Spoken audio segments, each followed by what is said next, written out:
Bien, hermanos, que el Señor les bendiga. Le invito a que pueda abrir su Biblia. Vamos a leer el Evangelio de Mateo capítulo 9, el versículo 35 al 39. Leemos. Dice, recorría Jesús todas las ciudades y aldeas, enseñando en las sinagogas de ellos y predicando el Evangelio del reino, y sanando toda enfermedad y toda dolencia en el pueblo. Y al ver las multitudes, tuvo compasión de ellas, porque estaban desamparadas y dispersas, como ovejas que no tienen pastor. Entonces dijo a sus discípulos, a la verdad la mies es mucha, mas los obreros pocos. Rogad pues al Señor de la mies que envíe obreros a su mies. ¿Han estado alguna vez en el campo o en un lugar rural? Pareciera ser que nos interesa observar cuando estamos en estos lugares. Alzamos la mirada y observamos el derredor y apreciamos las cosas que no podemos apreciar en una ciudad. Y es parte de lo que quiero que podamos reflexionar en esta tarde. Y es qué es lo que pasa o qué es lo que vemos cuando alzamos la mirada. Lo primero que debemos tener en claro antes de llegar a este pasaje es que después de que el Señor presenta su sermón en el Monte de los Olivos, en el capítulo 8 y el capítulo 9, Mateo empieza a relatarnos cuál es la obra y las señales que el Señor presenta antes de llegar a este episodio. Y el Señor estaba liberando de demonios, el Señor estaba sanando y también el Señor les estaba mostrando su poder a los discípulos. Como aquella escena en la cual están los discípulos en una barca, en una tempestad, y Jesús les muestra que pueden confiar, que pueden estar seguros en Él. Y calma esta tempestad mostrándole su poder a los discípulos. Y después de esto podemos llegar al texto y podemos darnos cuenta de qué es lo que pasa cuando alzamos nuestra mirada. Lo primero que podemos ver cuando alzamos nuestra mirada es un modelo. El versículo 35 dice, recorría Jesús todas las ciudades y aldeas, enseñando en las sinagogas de ellos y predicando el Evangelio del reino, y sanando toda enfermedad y toda dolencia en el pueblo. El Señor estaba recorriendo las ciudades y las aldeas. Estas ciudades, estas grandes urbes que tienen una importancia política y económica. Estos lugares que eran recorridos por miles y miles de personas día tras día, buscando mejorar su suerte, buscando poder salir adelante económicamente, buscando quizás una ayuda política o un avance político con respecto a alguna ideología que ellos tuvieran. Estas grandes urbes fueron recorridas por el Señor mientras Él enseñaba y predicaba el Evangelio. Pero lo hermoso de este texto, y quiero que lo podamos observar, es que Él no solamente se quedaba en estas grandes urbes, en estos lugares reconocidos por su poder político y económico, sino que Él se preocupó de recorrer también las aldeas, recorrer las poblaciones, recorrer esos lugares en los cuales viven los más desventurados, aquellas personas que tienen mayor necesidad física, social y también espiritual, a aquellos lugares en donde nosotros podemos observar, por ejemplo aquí en Valparaíso, las periferias que están llenas de estas poblaciones llamadas poblaciones callampa, de estas poblaciones que son aldeas literalmente, en donde la gente solamente se toma un terreno, donde no hay luz, donde no hay agua, donde no hay seguridad, pero allí hay asentamientos de personas. El Señor se preocupó de estos asentamientos de personas, de estas aldeas, y Él fue y las recorrió, y también enseñó y predicó el Evangelio. Esta es la realidad. Él la recorría y él enseñaba en las sinagogas de ellos. A aquellas personas que en cierta manera cuando los miramos podríamos decir, ellos estaban preocupados de observar la ley. Ellos estaban preocupados de poder entender lo que el Antiguo Testamento les estaba enseñando. Él les reveló el verdadero significado que ellos veían en las Escrituras. El tiempo se había cumplido, el tiempo había llegado, el Mesías estaba presente, el reino había llegado. Y él no tan solo se preocupó de enseñar en las sinagogas, sino que también predicaba el Evangelio del reino a aquellas personas que estaban alejadas, aquellos que no asistían a las sinagogas, aquellos que estaban alejados de Dios, que no conocían su ley o que no la tomaban en cuenta. A ellos les era predicado el Evangelio del reino para su salvación. Y otra parte importante es que el Señor no tan solo se preocupaba de su salud espiritual o solamente de la salvación de sus almas, sino que el Señor se preocupaba de una restauración integral de sus vidas.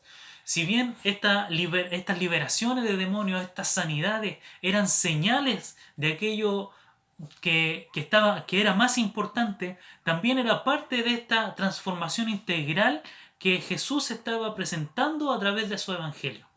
Esto podía ser como señal para aquellos que habían sido testigos de estos milagros, luego pudieran escuchar el evangelio. Ahora lamentablemente podemos entender, y como dicen también los evangelios, es que muchas veces solamente le seguían por las señales, pero no seguían las enseñanzas ni creían en Jesús como el Mesías o el Salvador. Y es por eso que cuando alzamos la mirada también podemos ver una realidad. Te invito a que podamos leer el versículo 36 y 37. Dice, y al ver las multitudes, tuvo compasión de ellas, porque estaban desamparadas y dispersas como ovejas que no tienen pastor. Después de toda esta actividad que Jesús tiene, llega un momento en el cual Él se detiene, observa a las multitudes que iban tras Él, tras las señales, y que estaban escuchando el Evangelio del Reino, pero seguían buscando una solución, y las ve como aquellas ovejas que están desamparadas y dispersas. Ellas estaban desamparadas, se habían dejado desmayar por no tener en quién depender. Había un sentimiento de había un sentimiento que reflejaba el hecho de que no iban a luchar, de que no tenían a quién acudir y por tanto se abandonaban a su suerte sabiendo que nadie les podía ayudar. Estaban totalmente desamparadas. Pero además de esto, ellas estaban dispersas. Y esta expresión presenta algo lamentable en el pueblo de Israel y también que podemos ver hoy en día en nuestra realidad. Y es el hecho de que aquellas personas que tenían la responsabilidad de poder preocuparse de ellas, y no tan solo de la enseñanza, sino que también de su cuidado integral, las habían abandonado. Estos líderes que estaban a cargo habían hecho lo que Santiago pide que no hagamos, y es que les despedían cuando venían con necesidades, les despedían con palabras de bendición y solamente los dejaban sin ayudarles en absolutamente nada. Por tanto, estas personas estaban totalmente dispersas, las habían tirado, las habían abandonado y no tenían a quién acudir. Estaban incluso sin esperanza. Es muy triste este sentimiento de no tener a quién acudir, de estar en la angustia más grande y no tener a quien extender la mano para que le ayude. Es triste como un hijo pierde a su padre, como una mujer pierde a su esposo. Así muchas veces también en esta sociedad se siente y se entiende el abandono. Esta gente que está dispersa, que está desamparada. En otras versiones también presenta la realidad de esta multitud como que estaban confundidas, estaban angustiadas, estaban abatidas, estaban agobiadas. La realidad de sus vidas les presentaba un agobio constante y una desesperanza por no tener a quién acudir.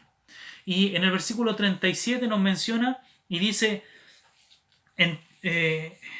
entonces dijo a sus discípulos, a la verdad la mies es mucha, mas los obreros son pocos. La cosecha era demasiada.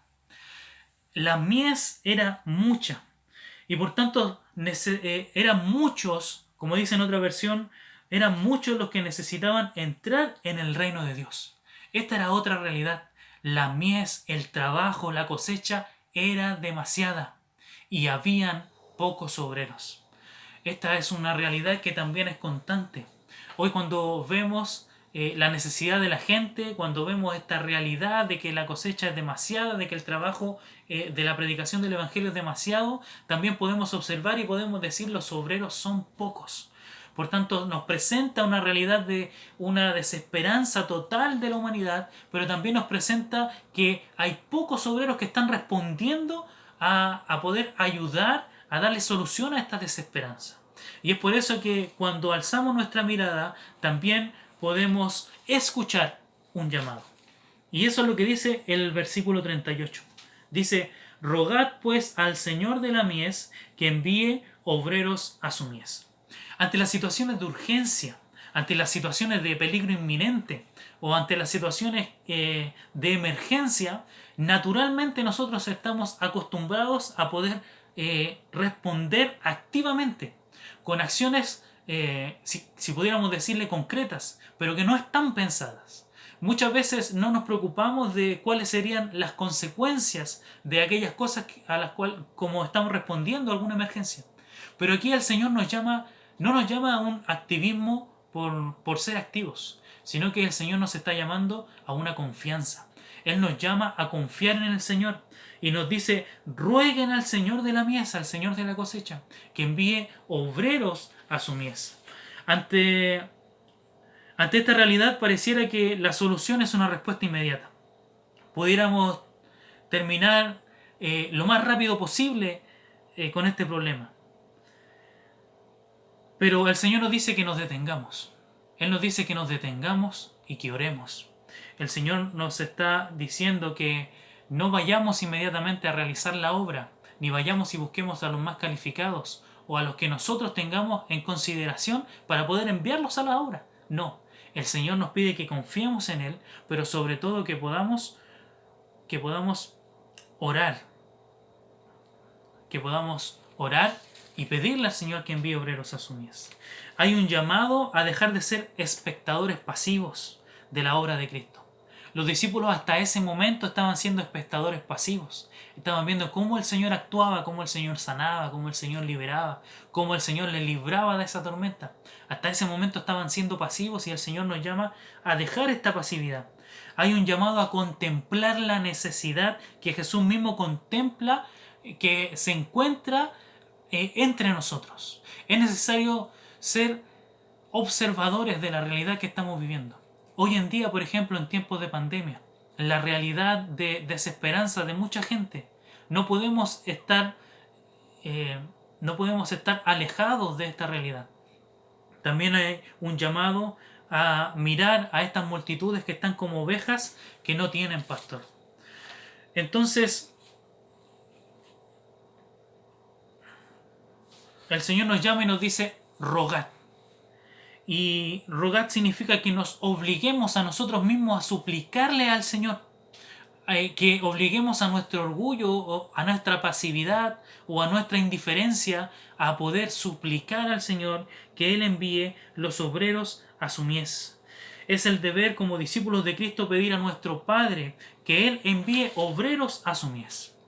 Roger Greenway, en su libro Vayan y hagan discípulos, habla sobre esta realidad de la relación de la oración y las misiones y presenta este ejemplo de que en un tiempo de guerra, en un tiempo de urgencia, la oración es como el comunicador que nosotros tenemos como discípulos y obreros de Dios con nuestro Padre Celestial.